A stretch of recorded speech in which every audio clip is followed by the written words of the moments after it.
Thank you. I'd like to start by offering Solidarity's sympathy with the family and friends of those who have lost loved ones. Our sympathy as well with all those who are sick, and our solidarity with workers on the front line. Taoiseach, my more health-specific questions I'm going to direct to the Minister for Health later today. The main points I want to raise here relate to the crisis and the question of jobs and the approach. So, Debenhams have shut the stores. They've put more than 2,000 workers onto the dole. They now want to flee the country without paying a single cent in redundancy pay to the workers. This is an issue not just for Debenhams workers now. This is a test case for how workers in society are treated and for how workers in the retail sector are treated. Retail Ireland say 110,000 jobs are on the line with the crisis now. Already we've seen the closure of Oasis warehouse Laura Ashley. How the Debenham workers are treated very much sets a benchmark. I believe that the state could and should intervene to try and save the 2,000 jobs. The state has a stake in a bank, Bank of Ireland, which is part of the consortium which shut Debenhams down. That stake should be used to try and reverse the decision to close. At the very least, the state has a responsibility to ensure that Debenhams aren't allowed to totally abandon these workers.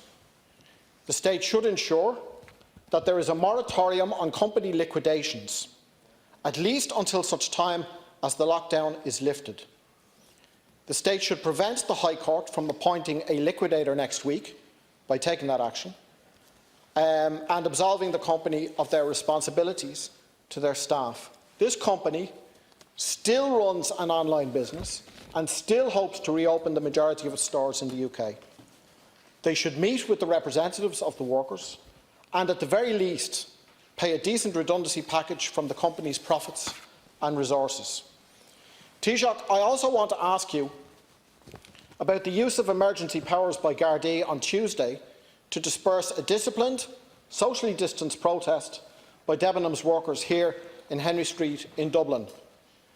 Not only did the Gardaí instruct the workers to disperse and to take down the signs, which they've asked me to hold up because they were refused the right to hold up that sign on Tuesday. Those workers were threatened with arrest.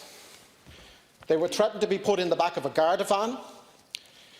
They were escorted to their Lewis and bus stops by the Gardaí. And the guards instructed a trade union shop steward to desist from conducting an interview well away from the store with a journalist. Now, the Irish Council of Civil Liberties, I understand, will publish an article this afternoon in the wake of Tuesday's events. The article will contain the following words: "The ability to demonstrate and raise a collective voice is the cornerstone of a democracy. The right to protest, therefore, must be protected and facilitated to the greatest extent possible." The article will go on to say, "Specific legislation has been passed to allow for the right to protest in other countries and to continue to be exercised during the current lockdown." And I would ask the Taoiseach two things. First of all, three things actually. I would ask him to comment on whether he would support the idea of a moratorium on company liquidations, at least until such time as the lockdown is ended.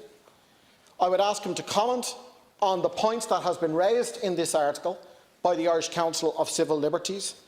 And I would ask him if he agrees with the comment of the Fianna Fáil leader that the Debenhams workers' protest on Tuesday was responsible, that it involved social distancing, and that protests of that type should be allowed to proceed as a basic democratic right. Thank you. Thank you, Deputy. Now we